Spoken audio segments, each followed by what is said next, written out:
Welcome to the Americans Abroad podcast. I'm Michelle, and today I'm chatting with Marylouise Serrato, the Executive Director of ACA. Welcome, Marylouise. Thanks for joining us today. Thanks, Michelle. Thanks for having me here today. What's new with ACA advocacy in Washington, D.C.? Well, 2023 started off with a new Congress and some new faces and changes in committee leadership. So ACA has been spending time getting to know the new players and making them familiar with ACA, ACA Global Foundation, and our work. ACA continues to present our research work, contact offices that worked on legislation in the past Congress. There were 3 pieces of legislation in the past Congress that affected Americans or U.S. citizens living overseas, and we are educating new legislators. We're also meeting with the U.S. Treasury and tax writing committees and continue to provide them with updated information on the problems and our proposals for solutions. The good news is that our proposals are well received and they have appeared in media articles, which is really, really important, especially in the tax notes and tax analyst publications. We've had several articles written about our proposals, and those publications are read by all those working on tax up on Capitol Hill. So it's really great to see our work highlighted in there. They have also been published in documents from government offices like the National Taxpayer Advocates Report to Congress, and our work has been cited in other government reports. This is why submitting testimony to committees and administrative offices is so important to ACA. It gets us into the bloodstream of Congress, so to speak. It is very important to get this kind of focus and attention as this resonates with congressional offices and the tax writing committees and shows that tax reform for U.S. citizens overseas is an important and well-supported issue. What sort of feedback are you getting from the offices? Great question. There is growing interest in the problems of U.S. citizens overseas. Some of this is thanks to FATCA and the continuing issues that people are having to deal with. I always say that FATCA is the gift that keeps on giving because it has opened the eyes of so many offices up on Capitol Hill to the greater problem, which is citizenship-based taxation. And it shows these offices the need for reform of that system to residence-based taxation, or RBT.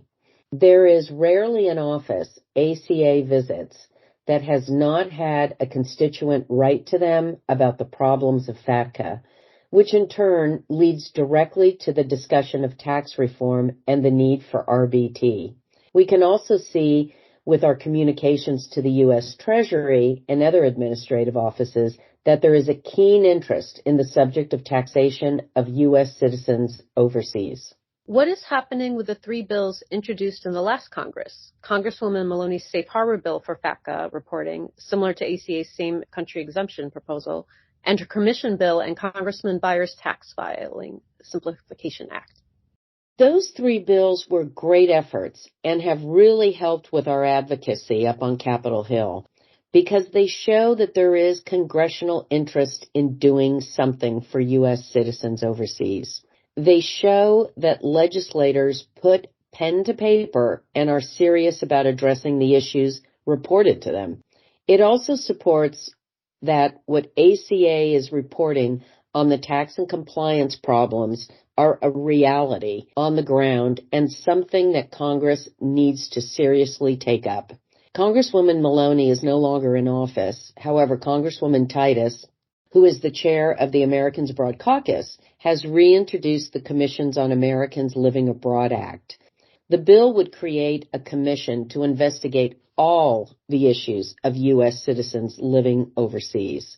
We are still awaiting news on the two other bills. However, we have been in contact with congressional offices and anticipate that something along the lines of what was introduced in the 117th Congress will be reintroduced in the new Congress. So TBD, check back with ACA on this. I can't stress enough how having legislation introduced, even if it isn't RBT or residence-based taxation, having legislation introduced that is attempting to address the problems is so important to advancing on tax reform. ACA has a write-in campaign in support of Congresswoman Titus's legislation, and we encourage all your listeners to support this effort. There have been a few government and academic studies released, such as the Senate Finance Committee report on Credit Suisse's continued involvement in facilitating tax evasion, and the IRS academic report, The Offshore World According to FATCA, a new evidence on the foreign wealth of U.S. households. Do these reports help or hurt advocacy for tax reform? Yeah, that second report is a real mouthful. Congratulations for getting through it. These reports are actually helping efforts for tax reform and RBT, as both the Senate Finance Committee report and the IRS/academic report show that the problem with overseas tax evasion is not related to the majority of U.S. citizens living and working overseas. This is pretty much stated out loud in the IRS academic report and mirrors what ACA Global Foundation's research has also reported and what ACA has been saying for years. It's great that ACA's research supports this, but when you have IRS data and research that backs it up, it's even better. The Senate Finance Report was an investigation exclusively to address Credit Suisse's violation of its 2014 agreement with the Department of Justice. This is important to remember. The report is targeting the institution and highlights that once again, the problem is not the average U.S. citizen living and working overseas. Both reports show that overseas tax evasion is related to a very small percentage of high wealth individuals using complex financial and accounting schemes to circumvent U.S. taxation. This is a problem, and it hurts the community. That's why we all have an interest in ensuring that the U.S. government combats tax evasion while also ensuring that the average citizen doesn't get overburdened and negatively impacted by tax legislation and compliance for the sake of capturing a few bad actors. However, this is also why ACA has always stressed that any move towards residence-based taxation needs to be revenue neutral and tight against abuse. Revenue neutrality is directly related to leakage, which means money's lost from bad actors abusing the new taxation system. It is not so much about how much the government gets in tax income today, but won't get tomorrow with RBT. Moreover, it's focused on abuse and how the U.S. Treasury could lose revenue with RBT legislation from loopholes and abuse. That is why RBT legislation needs to be carefully drafted and pay attention to the ease of abuse. The idea that some argue for a system where people can just move in and out without any guardrails is something Congress and the U.S. Treasury just aren't going to accept. You need to be smart about what you propose, and paying attention to abuse is key when ACA is advocating up on Capitol Hill, because we know that RBT legislation hinges on this issue. You can see that the Congress is singularly focused on abuse, as it so rightly should be. So advocating for reforms that don't take this into consideration is foolhardy. Yes, fairness is definitely an element of the argument for RBT, but it simply is not going to win the day when you understand how critical addressing tax evasion is for the U.S. Congress. And believe me, this goes along party lines. And, by the way, the U.S. isn't alone in its desire to combat tax evasion. You can see from efforts of other foreign jurisdictions that tackling tax evasion is a priority, and not all are doing a good job at curbing it, and many are struggling to find the right mix to address the problem. You simply can't ignore abuse of a system when you're considering new legislation. Some in the community don't agree and say that these reports are making things worse because they highlight the small percentage of bad actors and that offices don't understand the community demographics and perceive all U.S. citizens overseas as potential bad actors. Is this true? It is true that Congress needs to have a better understanding of the community, and that is why ACA is calling for hearings. Hearings are the platform for airing all the problems and issues, and for explaining to Congress the demographics and financial makeup of the community. That said, ACA has been educating these offices for years, and I can tell you that these offices do understand that there is a difference between Joe Smith working for an NGO in Africa with foreign investments and Joe Smith living in the U.S. and investing in dubious financial and accounting schemes offshore. But to say that they see us as a homogeneous community wouldn't be accurate. Again, if you look at the government's focus in recent reporting, it's about identifying who are the bad actors and identifying the loopholes and institutions that are facilitating the abuse, not painting all U.S. citizens with the same brushstroke. ACA Global Foundation's research, both in 2017 and 2021, have really helped with this in terms of showing the Congress and administrative offices what the real American or average American living overseas looks like and how he is invested. You have spoken about hearings for a while now. Why are these so important? Why can't just meeting with the offices make things happen? Great question. We get this a lot. We see from past IRS and Treasury hearings with regard to taxation, both domestic and international, that many of the offices don't have a direct line of sight into how many U.S. citizens are living overseas, how many are filing, how many should be filing, and what are all the specific problems for individuals, for small business persons, for families. The list goes on. Bits of this information exist in some offices, but these need to be brought together and augmented by ACA's research and information, as well as that of other groups and individuals. Drafting legislation when you don't have the complete picture, which is what often happens, results in problems. We can all attest to this. So before blindly asking a legislator to draft something, wouldn't it be great if they had a repository of accurate information to draw upon so that the right regulation or legislation, one that helps and doesn't harm, can be passed? This is what hearings will give those legislators and the offices in the administration. ACA has this information on the community through our 2 research projects fielded by ACA Global Foundation, and we have a wealth of knowledge on the problems from our years of advocacy work. Now it needs to be put on official record through hearings. You have a write-in campaign calling on individuals to contact their representatives and ask them to join the Americans Abroad Caucus. What is going on with the Americans Abroad Caucus? ACA anticipates that the Americans Abroad Caucus will be re-registered again in this Congress. This is a procedural thing that needs to happen every year.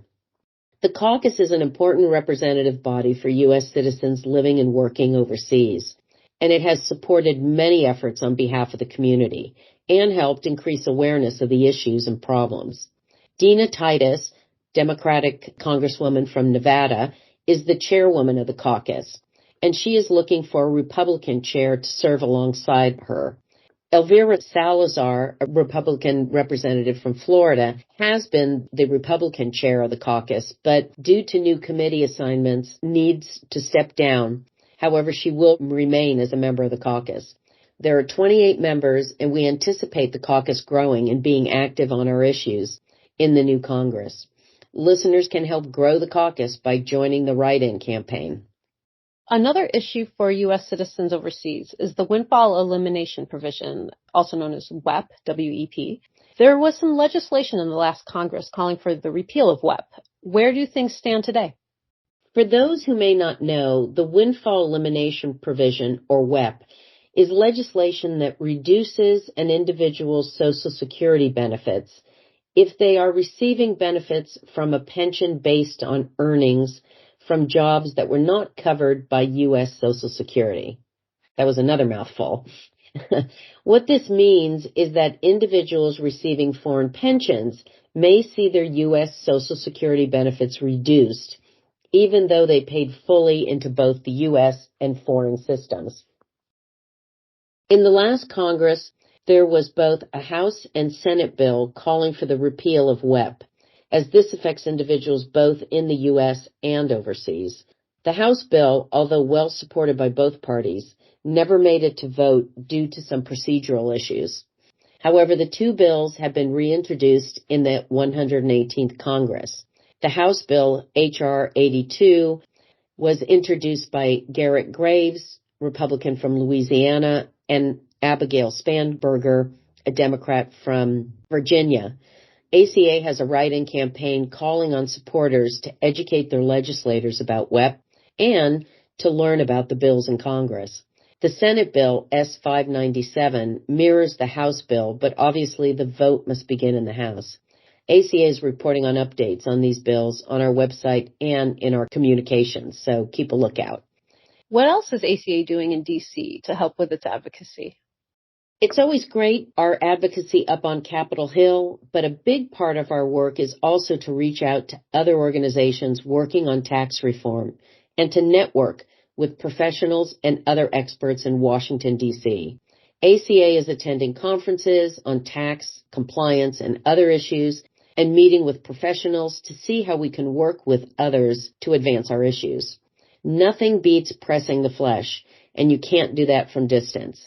Having a presence in D.C. and being able to connect with the media, professionals, and even representatives at private events and conferences is invaluable.